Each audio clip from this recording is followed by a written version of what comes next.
Question number 626. Dialysis is the procedure done to remove the waste products from the blood when the normal functioning of kidneys is affected. The steps of dialysis are given below but not in the proper order. Which option was the correct sequence of these steps? तो answer हो जाएगा CBEDA. ठीक, सबसे पहले क्या होगा? Line from artery. इसके बाद क्या होगा? Patients blood passed through a tank with dialysing fluid. तीसरा स्टेप क्या होगा? Dialysing fluid has same osmotic pressure as blood except the waste. चौथा स्टेप होगा waste products from the blood pass into dialysing fluid. और पांचवा होगा line to when. Dialysis क्या होता है? तो dialysis using an artificial kidney is based on the principle of diffusion, convection and osmotic pressure. Question number 627.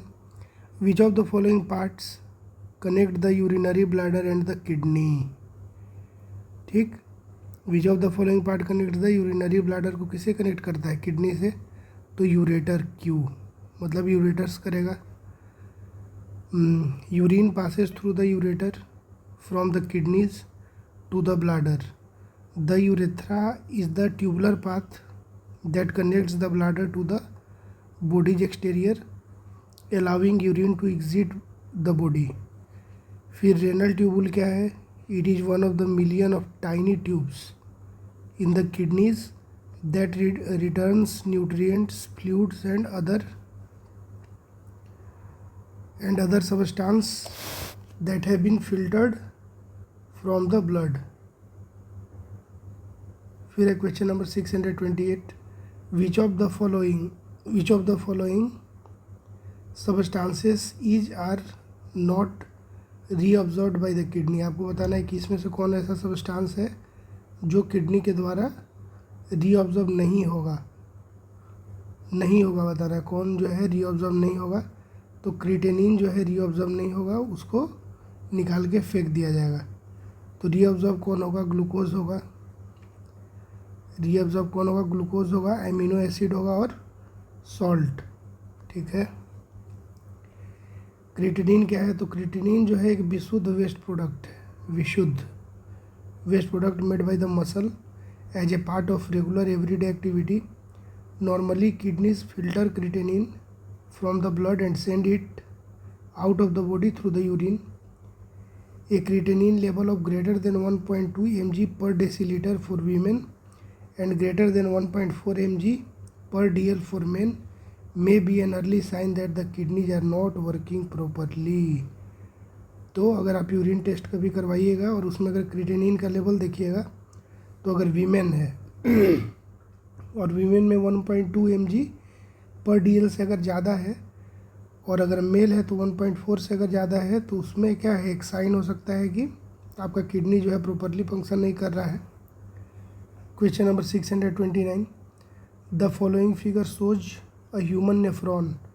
Which part is the collecting duct आपको बताना है. नेफ्रॉन का फोटो दिया हुआ है और आपको देख के बताना है कि इसमें कलेक्टिंग डक्ट कौन है.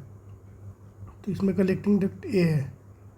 ये जो है क्या है? कलेक्टिंग डक्ट है, रीजन ए. कलेक्टिंग डक्ट क्या होता है भाई? तो collecting duct system of the kidney consist of a series of tubules and ducts that physically connect nephron to a minor calyx और directly to the renal pelvis. Nephron देख लो. Nephron क्या होता है? A basic and anatomical and the functional unit of the kidney. Each nephron includes glomerulus. Each nephron जो है उसमें क्या होगा? ग्लोमेरुलस होगा, जो रीजन बी में दिखा हुआ है. देखिए इसमें बी में जो है यही है आपका ग्लोमेरुलस. ठीक. And tubule. The nephrons work through a 2 step process. Nephron जो काम करेगा कैसे काम करेगा? 2 स्टेप प्रोसेस में काम करेगा. The glomerulus filters the blood. Glomerulus का काम क्या है? ब्लड को फिल्टर करना. और ट्यूबुल का काम क्या है? तो tubule returns needed substances to the blood and removes waste. Question number 630. Given below is the diagram of a nephron. Select the option with the correct labeling for A, B, C and D part. आपको बताना है। तो इसमें आपका हो जाएगा ए हो जाएगा ब्रांच ऑफ रीनल आर्टरी। ए क्या हो जाएगा? ब्रांच ऑफ रीनल आर्टरी हो जाएगा। बी हो जाएगा आपका ग्लोमेरुलस। बी क्या हो जाएगा? ग्लोमेरुलस हो जाएगा। सी हो जाएगा आपका बोमेंस कैप्सूल। सी क्या हो जाएगा? बोमेंस कैप्सूल हो जाएगा। और डी हो जाएगा branch of renal vein. D क्या हो जाएगा? डी हो जाएगा branch of renal vein. Question number 630। ठीक, अब जाइए क्वेश्चन नंबर 631। 631 क्या कहता है? The process of removal of nitrogenous waste using artificial kidney is called. तो इसी को हम लोग बोलते हैं हेमोडायलिसिस। इसको हम लोग क्या बोलेंगे? Hemodialysis. The process of removal of nitrogenous waste using artificial kidney is called hemodialysis. Hemodialysis हो जाएगा। फिर है राइनोप्लास्टी। राइनोप्लास्टी, राइनोप्लास्टी क्या है? Surgery performed on the nose. नाक का जो सर्जरी होगा उसको क्या बोलेंगे? राइनोप्लास्टी प्लास्टी। ट्रांसप्लांटेशन क्या होगा? तो transfer organs from one body to another. Transplantation क्या होगा? Transfer organs from one body to another. Angiography क्या होगा? A type of x-ray used to check blood vessels. और चिलियोप्लास्टी होगा लिप सर्जरी। चिलियोप्लास्टी क्या होगा? लिप सर्जरी होगा। Question number 632। A normal adult human being produces इतना millilitre per day of urine daily. तो 1000 से 2000 मिलीलीटर, यानी कि 1 से 2 लीटर। एक नॉर्मल एडल्ट जो है ह्यूमन बीइंग कितना millilitre per day urine produce करता है? 1000 से 2000 मिलीलीटर, मतलब 1 से 2 litre. Urine is light yellow in colour. Urine कैसा होता है? लाइट येलो इन कलर होता है। स्लाइटली एसिडिक होता है, पूरा एसिडिक नहीं होगा, slightly acidic with composition of water 95%। उसमें क्या होगा? 95% वाटर होगा। यूरिया होगा 2.5% और अदर वेस्ट कितना होगा? 2.5%। Question number 633। क्वेश्चन नंबर 633 क्या है? विच of the following diagrams depicts the position of the ureters shown as blue lines and the urinary bladder in the human excretory system। तो diagram 1 देख लीजिए गौर से। तो इसमें क्या देखा रहा है? Position of ureter shown as blue lines and the urinary bladder. तो ये नीचे यूरिनरी ब्लैडर हो गया और ये ऊपर जो दोनों है क्या हो गया? यूरेटर हो गया। The excretory system of human being consist of following organ. Excretory system में देख लीजिए ह्यूमन बींग में क्या क्या होता है, कौन कौन ऑर्गन होता है। तो किडनी क्या हो गया? किडनी हो गया, यूरेटर हो गया, ब्लैडर हो गया और यूरेथ्रा हो गया। Decomposition of unused food protein in the liver produces urea as waste. Decomposition of unused food proteins in the liver produces urea as waste. This urea goes कहाँ जाता है भाई? This urea goes into the blood. The function of kidney देखिए यहाँ से आता है। The function of kidney is to filter the blood to remove the urea. Each kidney contains thousands of tiny filter called nephron. Thousand of tiny filter called nephron. The liquid left in the kidney is a yellowish liquid called urine which contains urea other waste salt and excess water. और उसके अलावा urea के अलावा क्या होगा? Waste salt होगा और excess water होगा। The urine formed in the kidneys goes into the bladder through the tubes called ureter। जो यूरिन फॉर्म हुआ है, the urine formed in the kidneys goes into the bladder। कहाँ जाएगा? Bladder में जाएगा। किसके थ्रू जाएगा? तो यूरेटर के थ्रू जाएगा। किसके थ्रू जाएगा? यूरेटर के थ्रू जाएगा। Urine is stored in the bladder. और यूरिन कहाँ स्टोर होगा? ब्लाडर में। The urine collected in the bladder is passed out from the body at regular intervals through the openings at the end of a tube called urethra। Question number 634। The following figure shows the right human kidney।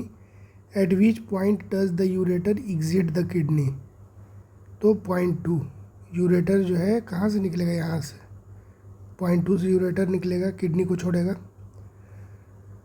Ureter क्या है? तो the ureters are bilateral thin मतलब बहुत पतला होता है, 3 से 4 millimetre tubular structures that connect the kidneys to the urinary bladder, transporting urine from the renal pelvis into the bladder. The pelvis works as a funnel, collecting urine as it flows into the ureter.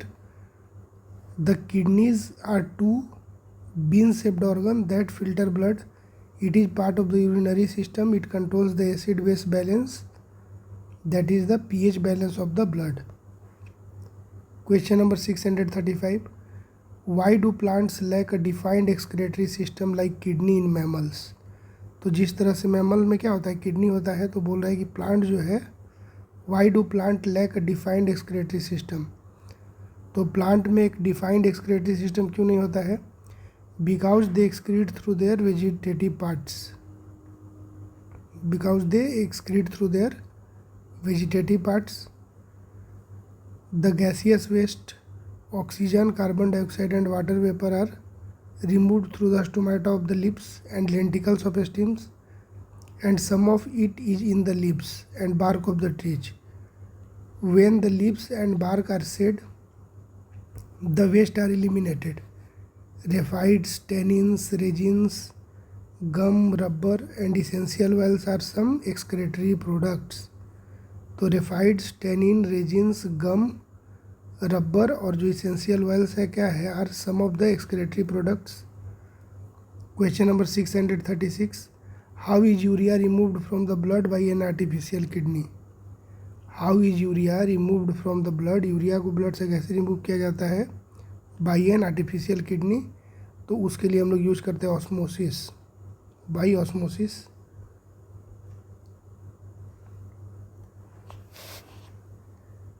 It is the net movement of water across a semi-permeable membrane. Hemodialysis क्या है? तो hemodialysis is a process by which waste from the body are removed by using an artificial kidney. A series of tubes made up of semi-permeable membrane are placed in a dialysis solution to remove the waste. And purified blood is pumped back into the body. The dialysis fluid contains all the constituents of plasma except urea. Thus, urea gets removed from the blood by diffusion. फिर enzyme secreted by the kidney is part of a physiological system that regulates blood pressure.